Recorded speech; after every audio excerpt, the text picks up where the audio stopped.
সব সব চেক করতেছে সব মাল পার্টস পাতি ঠিক আছে কিনা, যেগুলো মেশিনের সঙ্গে আসার কথা, আপনার রাবার ডিভাইস, চেন লিঙ্ক, তারপরে ওয়েট, এইসব কিছু জিনিস সে চেক করতেছে। আমাদের ইঞ্জিনিয়ার সাহেব মোহাম্মদ রাব্বি। জ্যাকেট লুম আসছে 4টা, এটা হচ্ছে কেওয়ার China version GKJ model.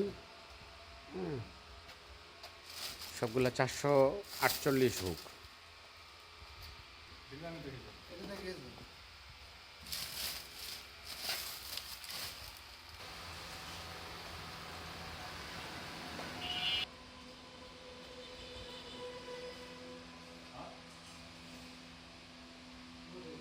China ক্রোচেড elastic 3 বার। এগুলো আমাদের ইনহাউস আছে, ওয়ার হাউসে দেখতে পাচ্ছেন যে চায়না ক্রোচেড 3 বার। আর এই যে এই সবগুলো হচ্ছে আপনাদের